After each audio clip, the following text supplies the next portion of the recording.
Selamat berjumpa kembali Bapak, Ibu, Saudara-saudari yang dikasihi Tuhan Yesus dalam ibadah hari Minggu ini. Sebelum kita memulai ibadah, marilah kita bersaat teduh sejenak.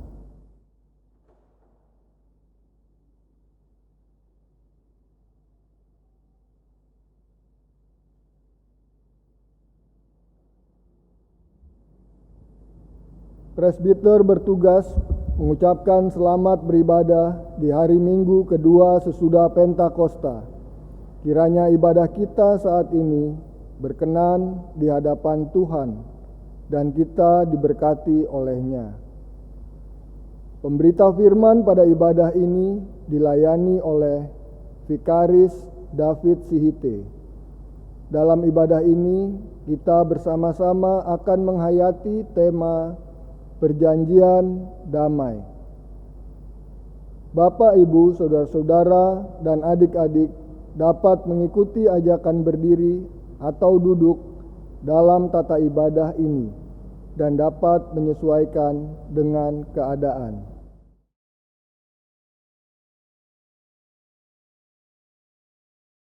Terbentang luas ladang pelayanan dan kesaksian GPIB, melewati jalan-jalan berlumpur, berbatu, dan sulit untuk dilalui, menyeberangi sungai-sungai, melewati perbukitan, bahkan menyusuri lembah-lembah yang dingin dan sepi. Ada banyak kendala dan keterbatasan, tenaga dan pikiran terkuras, namun semangat dalam karya dan pelayanan terus berkobar. Syukur kepada Tuhan yang tetap memelihara umat-Nya dan tetap memegang perjanjiannya. Dalam keadaan yang sulit, tidak sekalipun Tuhan membiarkan umat-Nya berjalan sendiri. Ia menghadirkan damai sejahtera bagi umat yang dikasihinya, yang membuat umat Tuhan di berbagai wilayah pelayanan dan kesaksian dapat tetap bertahan dan berjuang untuk kemandirian.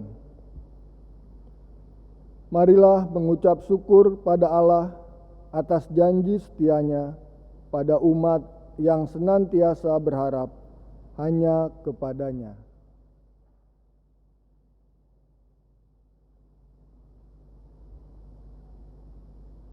Umat Tuhan, marilah berdiri. Kita bersama-sama menghadap Tuhan dengan hati bersyukur, penuh sukacita, memasuki hadirat-Nya. Mari menyanyikan pujian bagi kemuliaan nama-Nya.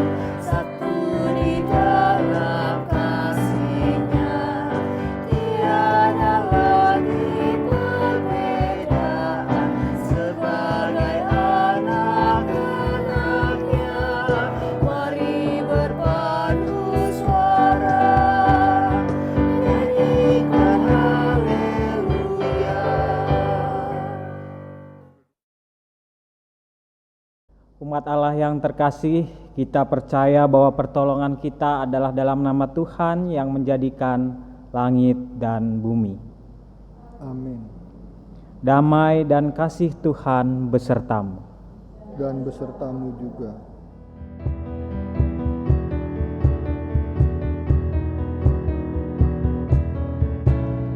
Besar dan ajaib segala karya-Mu, Allah yang Maha Kuasa. Adil dan benar segala jalan-Mu, Raja segala bangsa. Siapa tak takut Tuhan, tak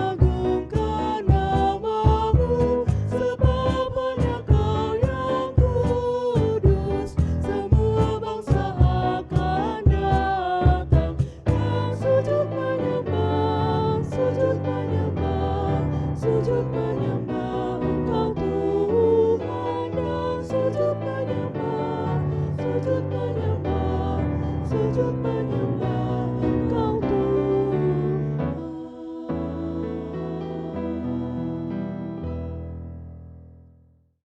Umat Tuhan, mari berdoa. Ya Allah, pemilik kehidupan kami bersyukur atas berkat dan penyertaan-Mu dalam hidup kami. Kami percaya semua hanya karena kasih karunia-Mu bagi kami, umat yang Engkau kasihi.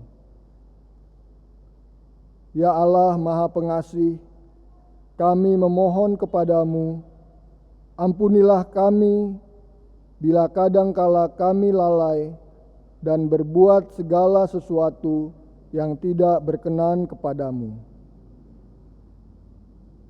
Tolonglah kami untuk terus mengingat janji kami kepadamu, untuk hidup seturut dengan kehendak-Mu. Ya Allah, Sang Pembaru kehidupan, perbaruilah hidup kami, biarlah kiranya tutur kata, perilaku, dan perbuatan kami senantiasa memuliakan-Mu. Inilah doa kami, dengarkanlah ya Tuhan seruan kami. Amin.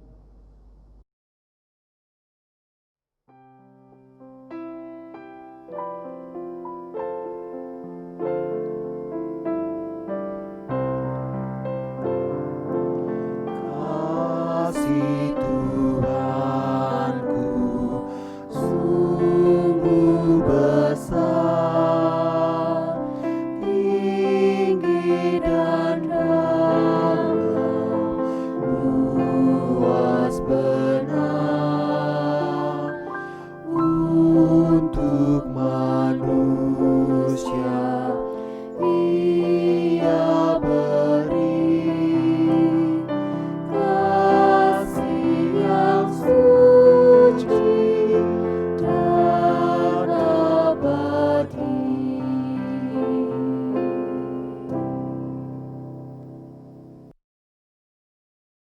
Umat yang dikasihi Tuhan, kita akan masuk dalam pemberitaan firman, namun sebelumnya mari kita berdoa, mohon bimbingan Roh Kudus untuk pembacaan dan perenungan sabdanya.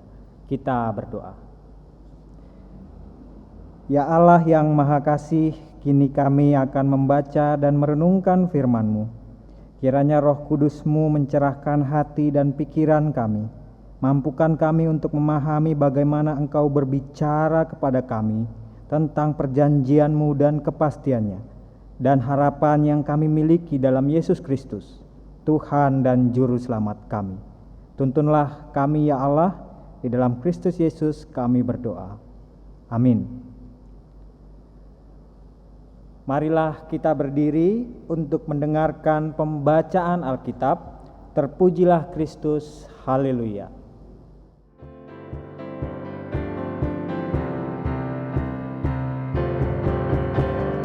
Haleluya, haleluya, nama Tuhan terpujilah. Haleluya, haleluya, nama Tuhan terpujilah.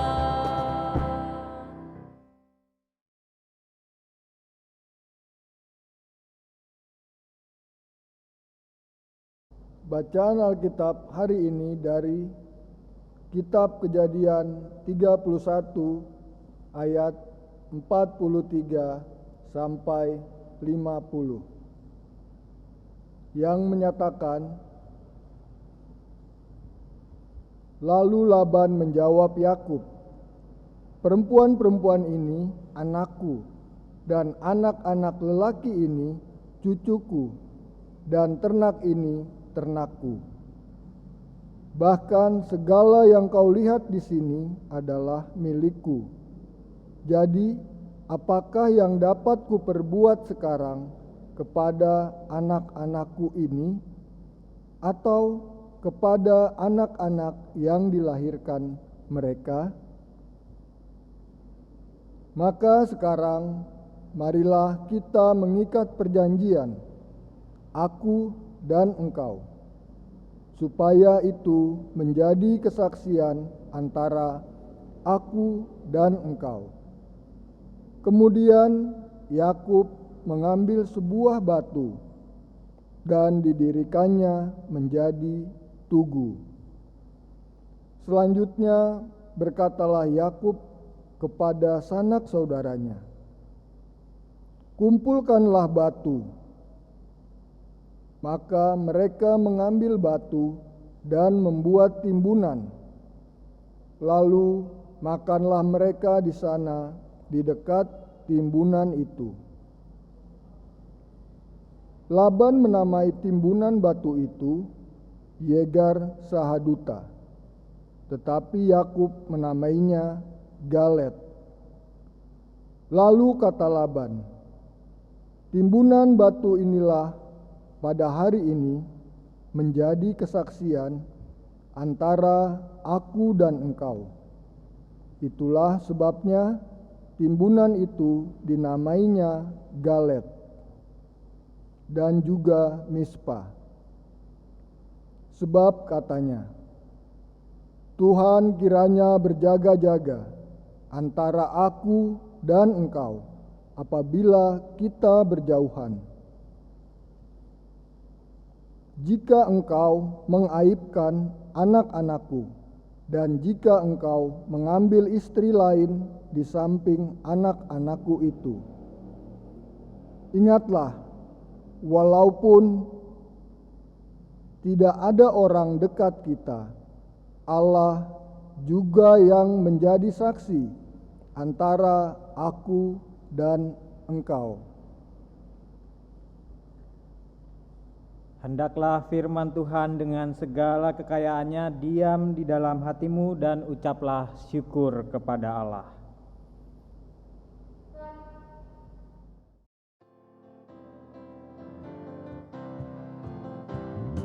Kepadamu puji-pujian, pada syukur dan kemuliaan, Bapa, Putra, dan Roh Kudus, sampai kekal dan abadi.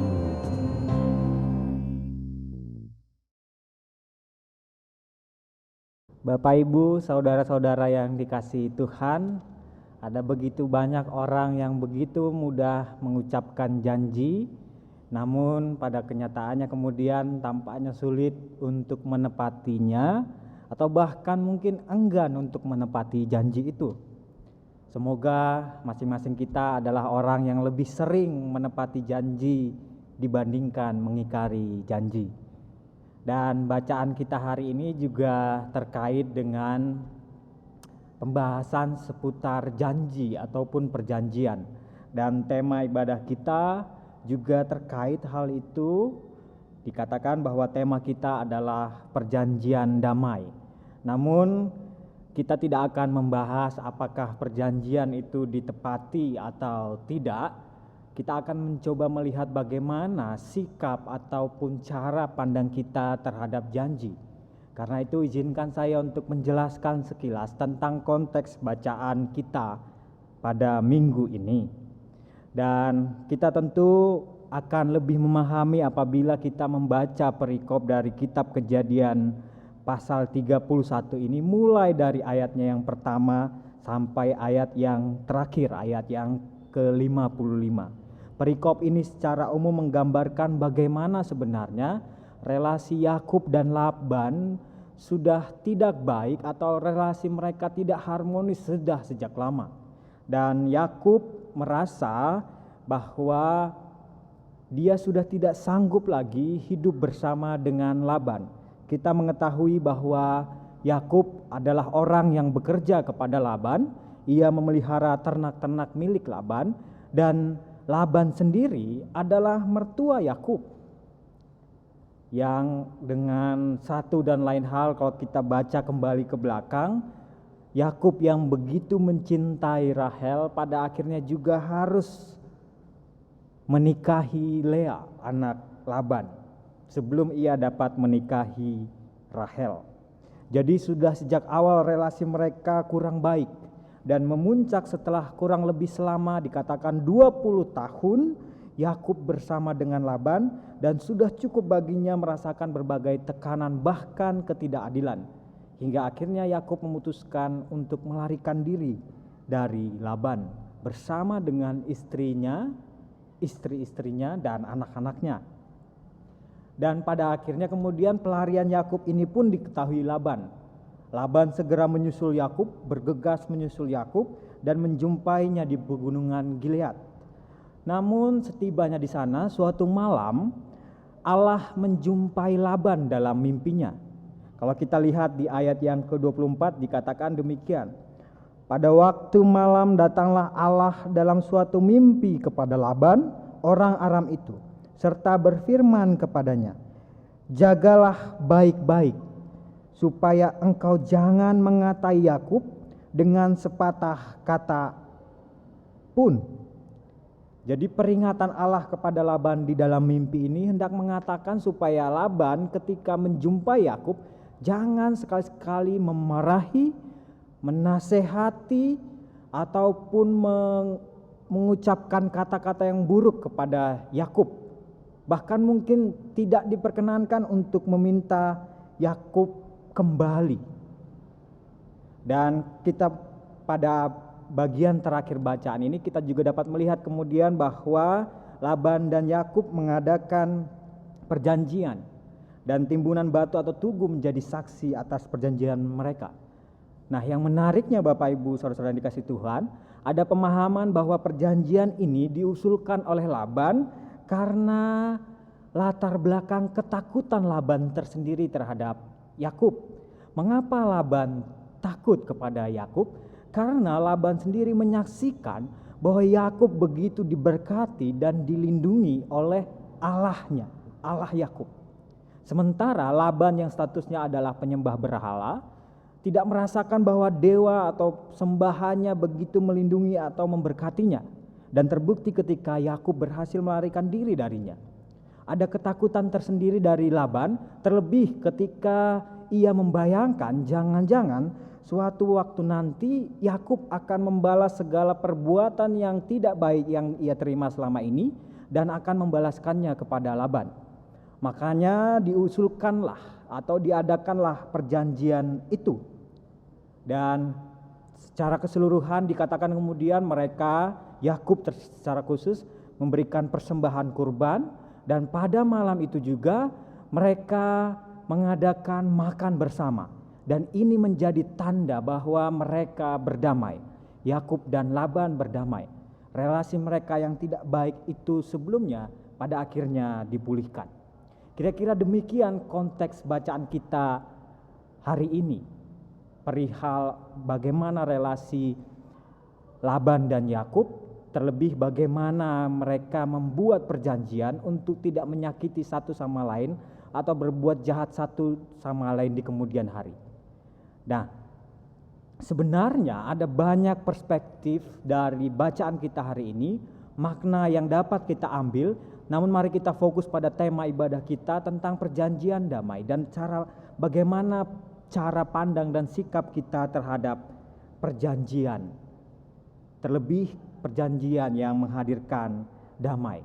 Perjanjian antara Yakub dan Laban sudah membuktikan bahwa mereka setidaknya mengampuni satu dengan yang lain dan mereka memperbaiki relasi satu dengan yang lain dan berjanji tidak akan menyakiti satu sama lain. Lalu apa yang dapat kita refleksikan dari peristiwa ini? Tentu kita masing-masing mungkin memiliki pengalaman ketika mungkin ada relasi kita yang tidak baik, lalu kita mengadakan pertemuan, dialog dan percakapan, lalu berjanji satu dengan yang lain untuk tidak melakukan hal yang mungkin dulu melukai atau salah bagi orang lain, dan kemudian kita berjanji bersama untuk memperbaiki diri satu dengan yang lainnya. Dalam iman kita juga menghayati bahwa sebelumnya relasi kita dengan Allah sungguh telah rusak akibat dosa.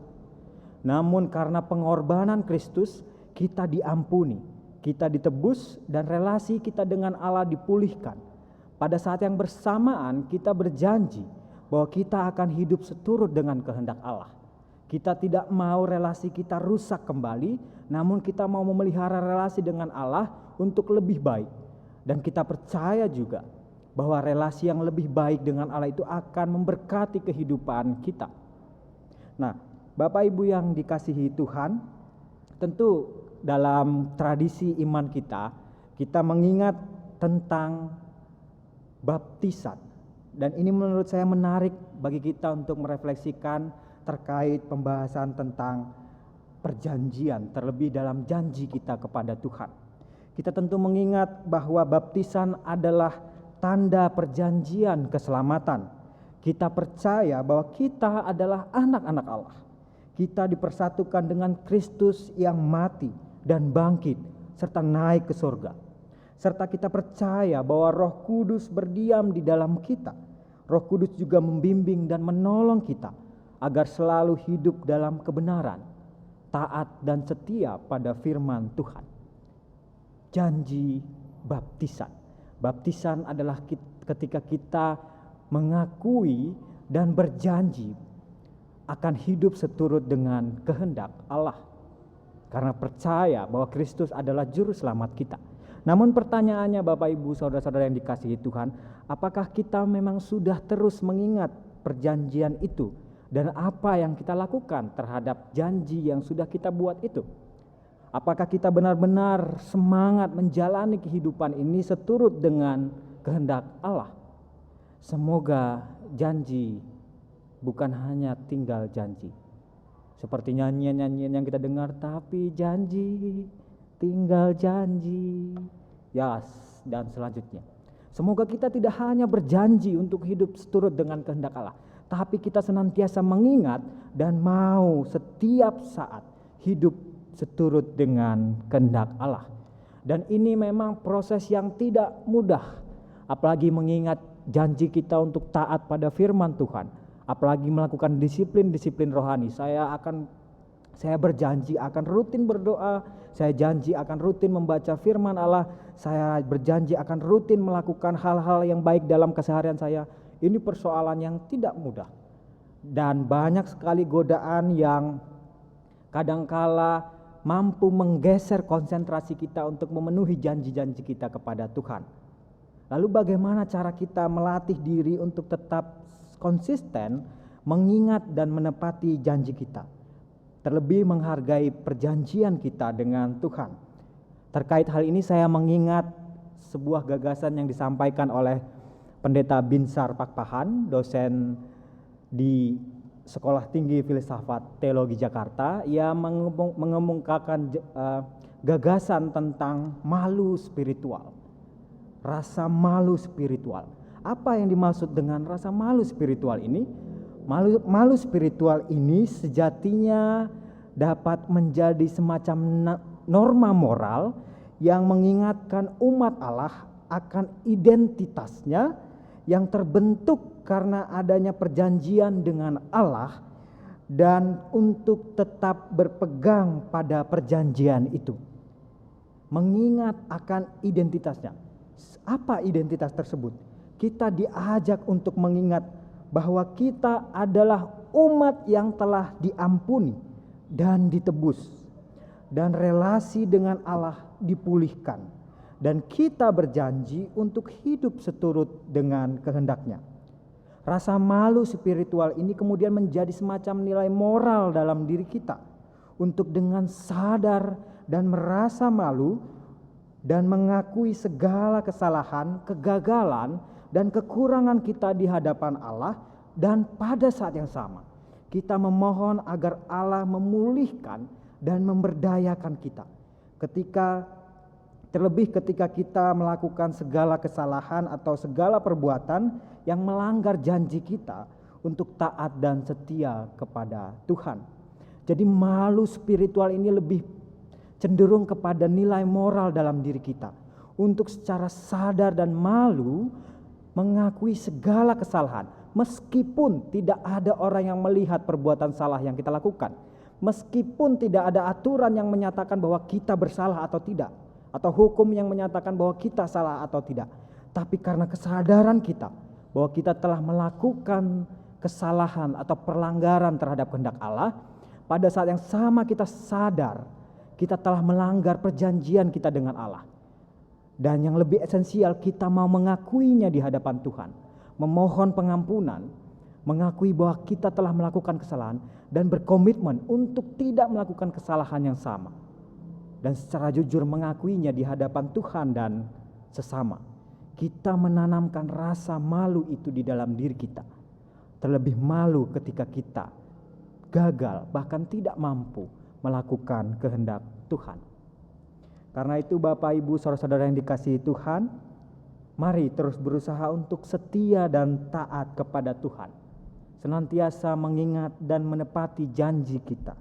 Selain itu, dan ini menurut saya yang paling sederhana dan sangat manusiawi, mari dengan kerendahan hati kita mengakui bahwa kadangkala kita lemah. Iman kita terkadang goyah dan bahkan meragukan janji Tuhan dalam kehidupan kita. Terlebih ketika kita mengalami berbagai pergumulan dan cobaan berat. Kita meragukan janji Tuhan dalam kehidupan kita.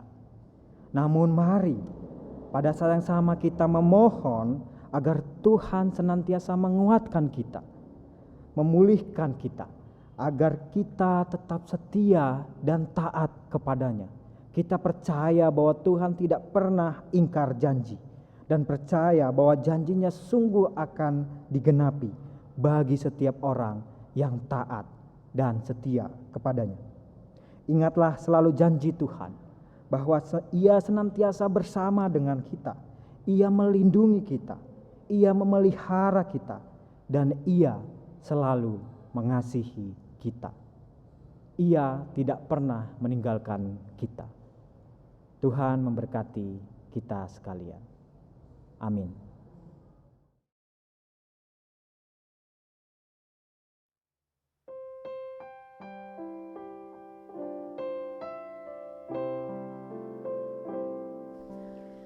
Di setiap janjiku dan setiap doaku, juga langkah imanku, karena anugerahnya. Tiap gunungku tempuh, harapanku pun teguh, rahmat Tuhan beserta, hanya anugerahnya. Tuhan beri anugerahnya, Tuhan beri kuasanya. Kristuslah di dalamku, aku menang anugerahnya.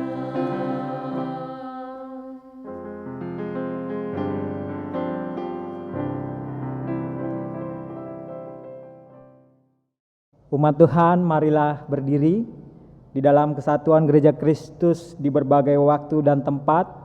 Bersama-sama kita ikrarkan pengakuan percaya kita menurut rumusan pengakuan iman rasuli.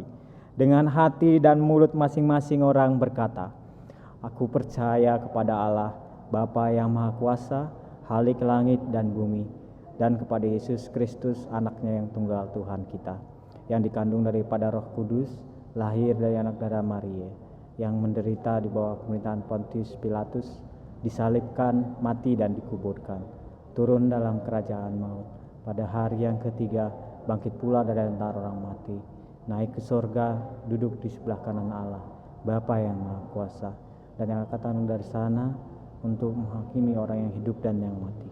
Aku percaya kepada Roh Kudus, gereja yang kudus dan am, persekutuan orang kudus, pengampunan dosa, kebangkitan daging, dan hidup yang kekal."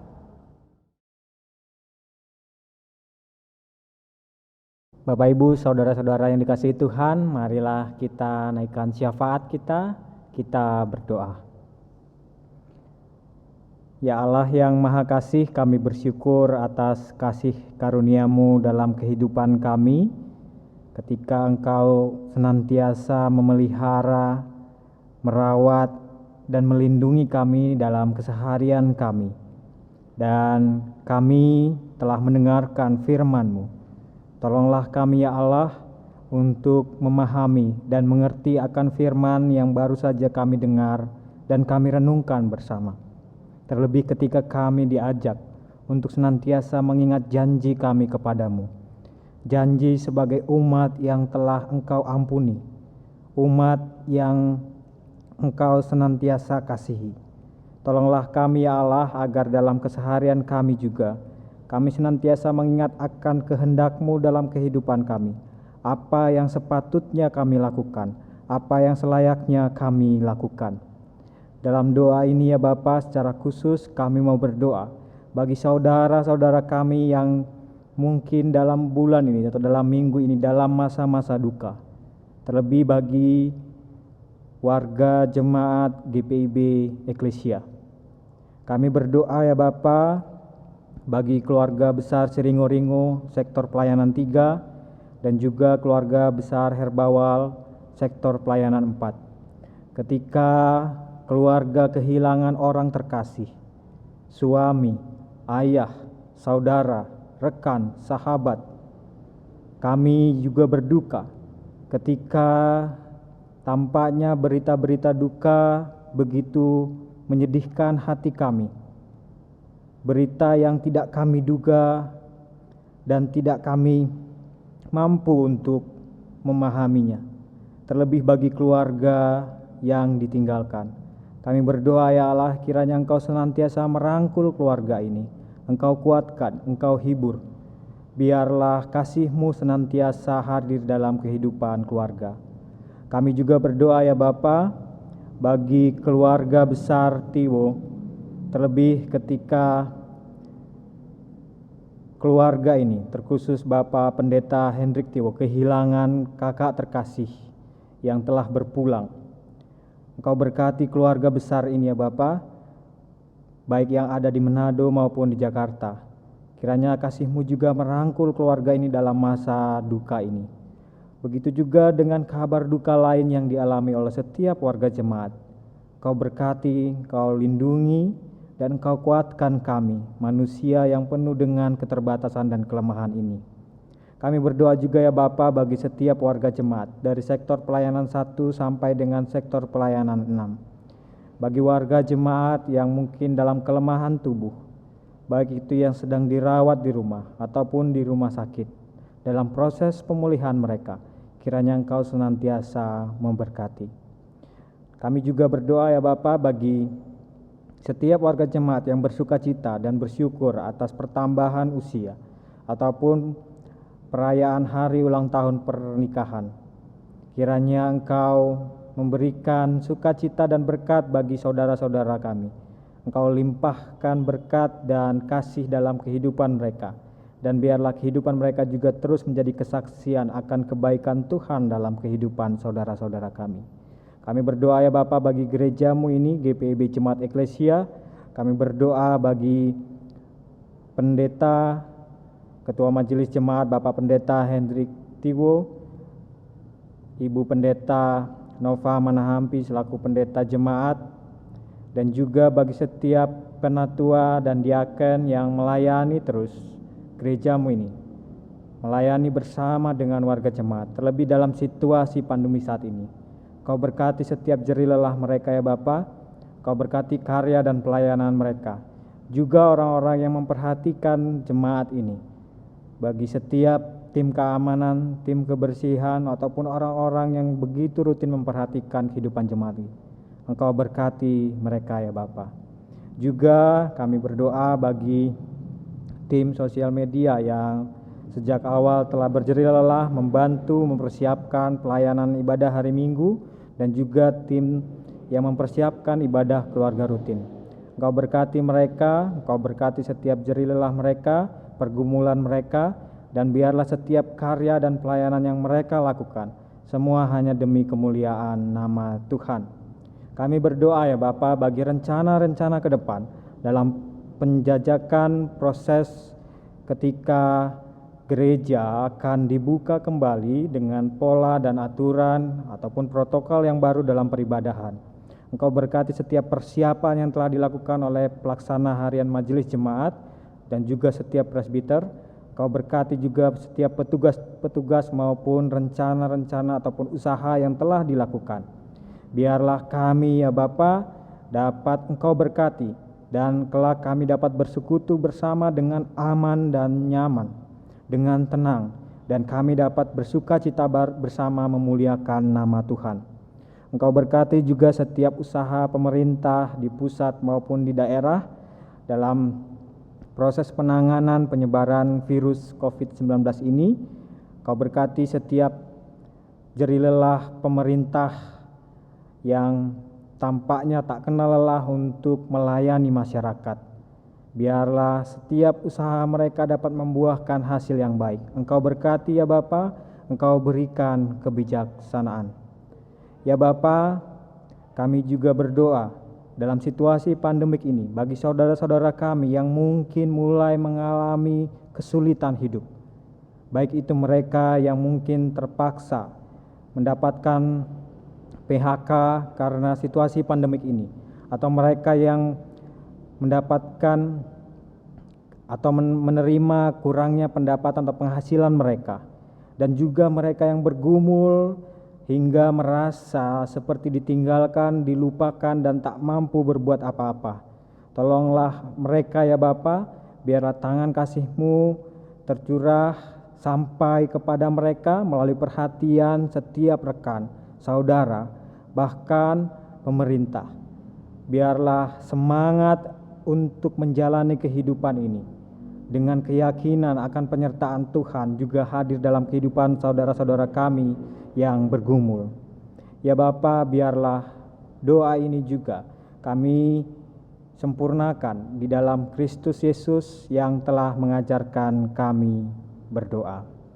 Bapa kami yang di surga, kuduskanlah nama-Mu. Datanglah kerajaan-Mu, jadilah kehendak-Mu di bumi seperti di surga. Berikanlah kami pada hari ini makanan kami yang secukupnya, dan ampunilah kami akan kesalahan kami, seperti kami juga mengampuni orang yang bersalah kepada kami. Dan janganlah membawa kami ke dalam pencobaan, tetapi lepaskanlah kami daripada yang jahat.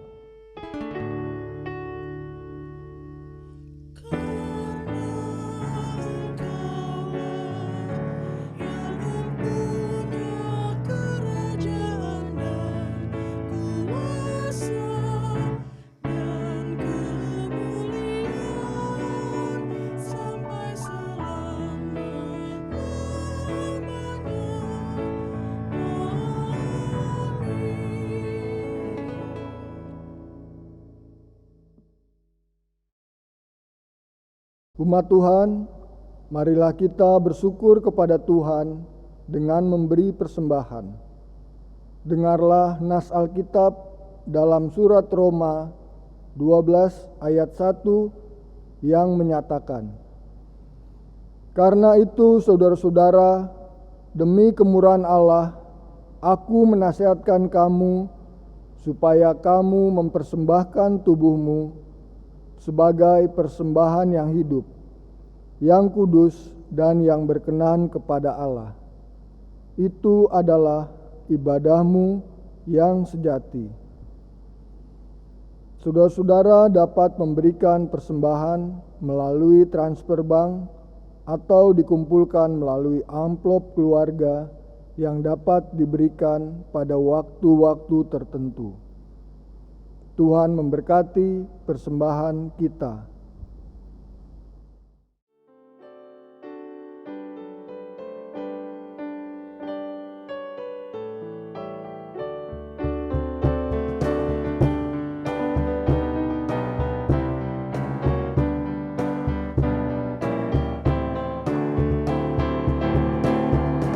Hidup kita yang benar haruslah mengucap syukur.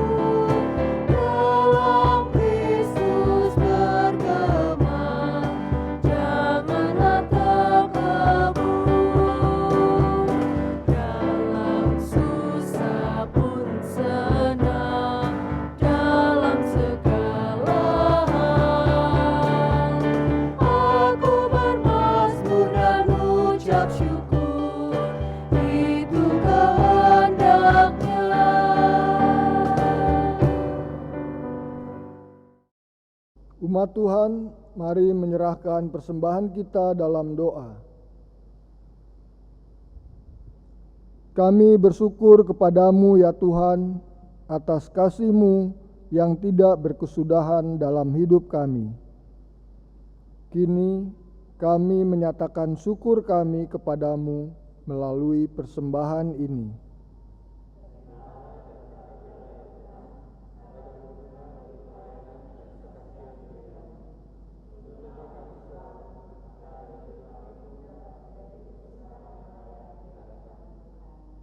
Amin.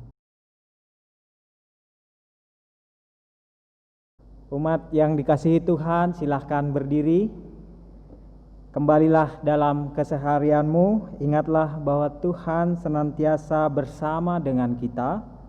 Dengan kuasa-Nya, Ia memperlengkapi kita untuk terus memberitakan kabar baik di dalam dan bagi dunia.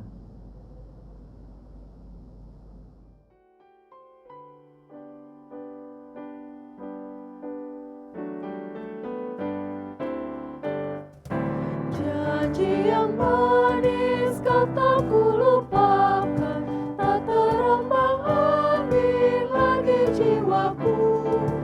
Walau lembah hidupku penuh awan, nantikan cerahlah langit di atasku. Oh, tidak akan aku lupakan, aku memimpimu, aku memimpimu. Oh, tidak akan aku lupakan, aku penolongmu. Yakinlah teguh, yakinkan janji kau tak kulupakan. Dengan sukacita aku jalan terus, dunia dan kawan tiada kuharapkan, satu yang setia, Yesus penebus. Oh, tidak akan aku lupakan, aku memimpimu, aku memimpimu. Oh, tidak akan aku lupakan, aku penolongmu. Yakinlah teguh.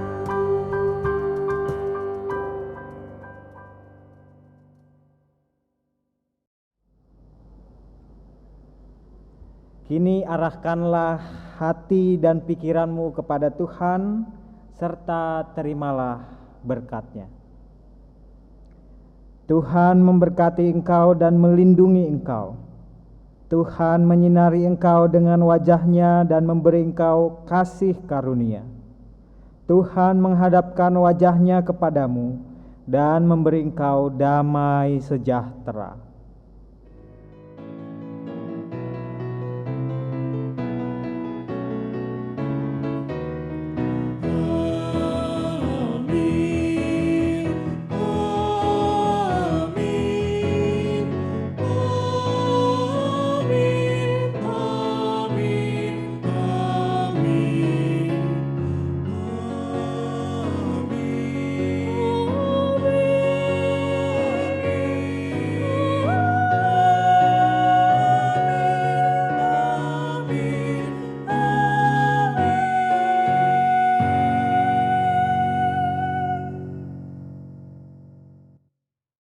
Selamat hari Minggu, Tuhan Yesus memberkati.